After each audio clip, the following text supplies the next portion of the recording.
First overall champion ng C-Race na nanalo ng Honda Click. Ang anak naman nito ngayon sa tropa, nag-first overall din sa Pan Race. Advance siya, puro overall yung binili niya.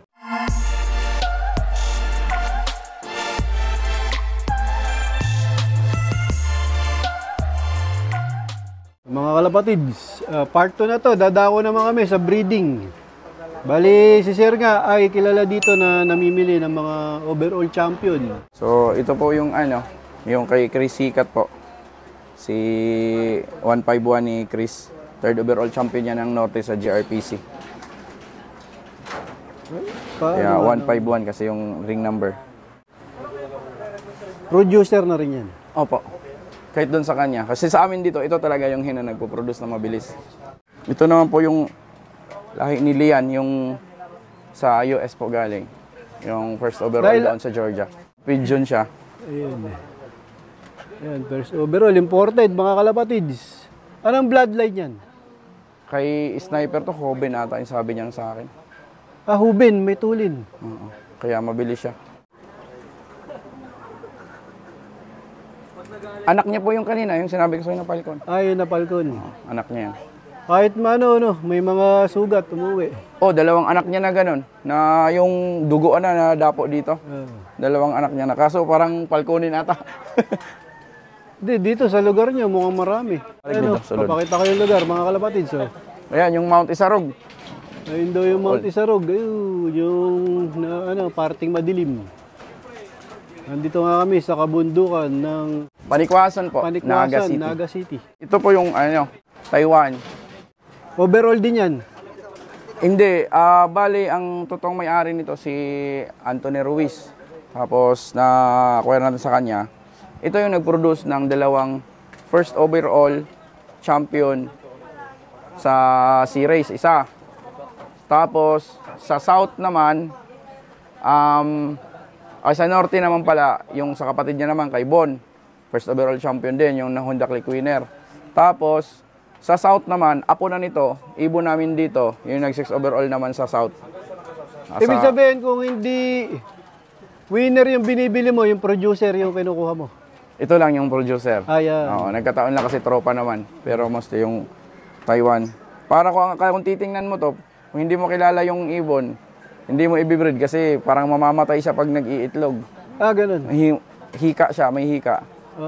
Pero okay naman pag nagsubo siya. Pag siya nagsubo, nagcha-champion yung Kapag siya nagsubo. May agimat yan. Tapos may inanak din dito sa amin to. Ang bilis ng ibon niya. Nakakross doon kay Sir Michael Loyola na ibon. Yun din, yung mabilis yun sa pooling, walang problema. Naman po ito. Kay Chris Sikat din nakak. Winner din yan? 12 overall champion din po. Peter C. tsaka Anbi ata ni Chris yun. Unbelievable. Opo. Si Marble. First overall champion ng C-Race. Romblon. Yan, binili mo rin? Oo. Anak nung kanina, yung Taiwan. Ito yun. Overall sa overall pinagpaparis mo? Opo. Yun siya yung nag-produce sa amin ng 6th overall. Sa PRPC, 8 sa PFFCI. Bakit puro overall yung binibili mo? Para napapanood namin sa inyo, baka daw shortcut. Yun. So, yun daw ang Kaya sinubukan naman namin. Kasi sa napansin namin, yung mga anak-anak, yung iba, baka sa apo pa. Pero at least ito, subok na lumipad. May kinuha ka rin na yung producer. Opo. Yun kanina. Pati yung tatay nito, nandito din sa amin. So yun yung katwiran ni Sir. Kung bakit para bumibili siya ng overall. Kasi nga yung iba, stock bird lang ang binibili. Opo. Kung winner nga naman, shortcut na. Shortcut na. Kaya siguradong maganda. Opo, maganda. Hindi ka na, kumbaga, yung iba kasi kinakapa, ganun. Kumbaga, yung stock yung bibilin, ang katawan na hinahanap nila, yung katawan ng overall. Di ba? May mga ganun. Kayo, yung mismong overall, wala ka nang kakapa-kapa na... Wala na po, wala na. Hindi kami doon sa mga ROI sign, wala. Sa lipad po. Kumbaga, di mo na pinahirapan yung sarili mo. Pagdating sa breeding, sir, paano ang sistema nyo pag-breed? Yun muna. Yung mga tinuturo po ninyo na flashing muna, Tapos, yun, yung disinfect lahat ng mga ligo, yung mga ganun lang. Yung usual na ginagawa yung basic lang din. Yung basic na ginagawa ng mga fansher. Tapos yung napapanood namin sa vlog ninyo na mga tinuturo, bago kayo nagbe-breed, yun, nagsusubaybay naman kasi kami nun. Kaya doon lang kami natuto din. Sa mga ibang kakaibigan din. Dito, marami namang tuturo din sa lokal. Habang ang ginagawa namin, habang kinukondisyon, pinagtatabi na namin sila. Oo nga, pagka yung kuwari na flashing mo na gamot mo na, okay na. Paano yung susunod na na gagawin mo naman doon? Balik kami mag-herbal. Halimbawa, tapos na yun sa gamot, tapos balik kami ng herbal, tapos more on vitamins na bago namin sila ipagtugma. Kuwari, naka-herbal na sila, na yun, nakapares na o nakahiwalay pa? Hiwalay pa. Mga ilang days pa bago sila ipares? 1 week lang. Basta herbal yun, 1 week. Opo, tsaka sabay pares. Opo. Pag nakita mong yung maganda na yung maganda condition. na, yung nagpuputi na yung mga paa, yung pulbos na siya. Yun. Yun na yung, doon na namin pinapagbangga. Wala, napapanood lang naman namin sa inyo yun. Sa edad, wala kang particular na edad? Wala naman po. Ng breeder pagka pinagpapares? Wala naman, basta may sinubukan kami yung Caster Graspela dati. Bata pa siya, hindi gaano, kumbaga matagal nag-itlog. Tapos, yun, simula nun, siguro ng mga, kasi napapansin din namin kahit sa flyer, nangingitlog naman kahit bata pa eh. Basta may similya, fights. Basta tingin mo okay na? Oo, maganda naman yung sinisilip namin. Pag may similya, yun, goods na yun. Kasi tulad mga ganito, na winner na, nasa edad naman na sila. Pag nakabreed na po, halimbawa nag-itlog na sila, habang naglilimlim, balik kami doon sa 1D8. Habang naglilimlim? Habang naglilimlim. Iniiwasan nyo rin tumaba yung mga breeder, Oo po. Tapos, pag nagsusubo na, yun, baguhin na ulit yung sistema ng pagsusubo. Babad na ulit? Hindi kami nagbababad. Hindi rin? Kasi, saling, pag babad, minsan, lalo na yung dito kasi sa amin po, pangit yung klema. Malamig masyado. Tapos nagmo-moisture yung oo nga, pwedeng magkaamag yung patoka. Magkaamag yung patoka. Kaya hindi kami nagbababad dito.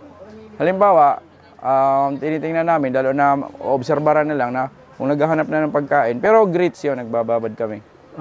Grits. Tsaka yung pink mineral yun. Pero yung pagkain, kayo lagi doon? Opo. Vitamins, nagbibigay kayo sa breeder? More on herbal po kami. Herbal pa rin. Malunggay din? Malunggay. Tapos yung mga natural na oregano, yung natural lang na laging... Kasi more on kasi calcium. Malunggay, nandyan na lahat eh. Yung research, nandyan na lahat.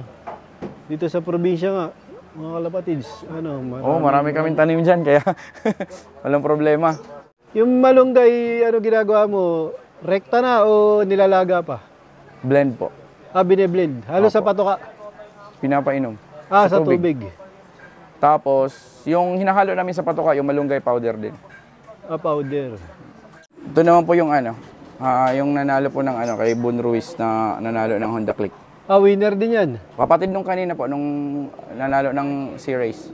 Dalawa sila magkapatid? Opo, anak nung Taiwan kanina. Yung Hika, anak po nito. Ang anak naman nito ngayon sa tropa, nag-first overall din sa fan race, sprint race. Producer yung lahi nila, Oo. Ano lahi niya ulit? Taiwan. Taiwan, Kahit saan ibangga. Yung kumakabig ngayon kay Sir Berhel, anak nun nito. Ibon ni Bon Ruiz. Ito po yung first overall champion po sa Laguna. Nabili namin kay Paring Holland. Siya? MacArthur Clacker po. Ito? Opo. Lahi niya talaga yan, namumula yung Oo, ganito talaga.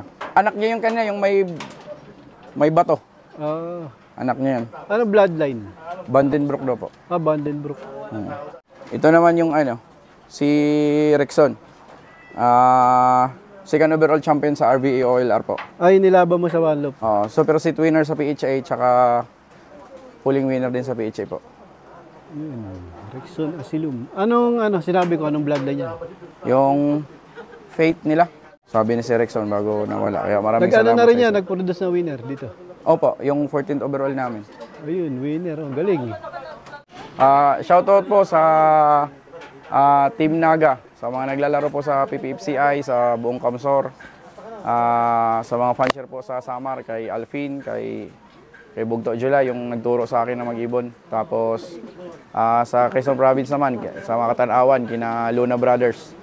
Tapos sa Real, kina Holland Gibson, kay Jonathan Claveria,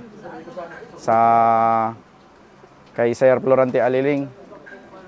Dito sa mga tropa, kina Boss Janjan, kina Boss Solpio, kina Conrad Liberato, kay Rick Slope, Manuel Arizabal. Yun yung mga nagtuturo, sila Salon, Laglen, yan, yung mga nagtuturo sa akin dito na mag-ibon. Sina Ricky Aligre. Yun, tapos doon naman sa Pampanga, kay Black Merwi, kay Sir Jun Cabigting, kay Royal Blood, kay Archie De Leon, kay Sir Michael Loyola naman po sa PHA. Yan, kay Sir Michael Rasquero. At kay Sir Eric Medina po pala, yung nagtatanong ako. Siyempre, kay Boss Ray J, yung Idol Ray J, yung pinapanood namin. Doon kami natututo sa mga daily vlogs niya na marami kang matututunan. Yun lang po sa ngayon. Tsaka ito si Dongdong. Ito si, Yung Lukman dito pag wala ako. Shoutout dong. Shoutout po sa Team Naga. Kay Boss Janjan, kay Boss Romil. Mahihain tong bata na to. Si Sir, ayun. Brad, ikaw Brad. May shoutout ka Brad? Shoutout. Siyempre, maraming salamat sa asawa ko na palaging nakasuporta. Minsan siya ang taga-taya namin sa entry. Taga-bili ng patoka. Yan ang pinaka-the best. Yung So, suporta ng misis. Opo, yun ang yun ang pinaka-the best. Siyempre sa Panginoon, maraming salamat din sa good health sa lahat at sa provision. All the glory para kay sa Panginoon lang po. Yun lang po. Maraming salamat. Thank you very, very much, sir.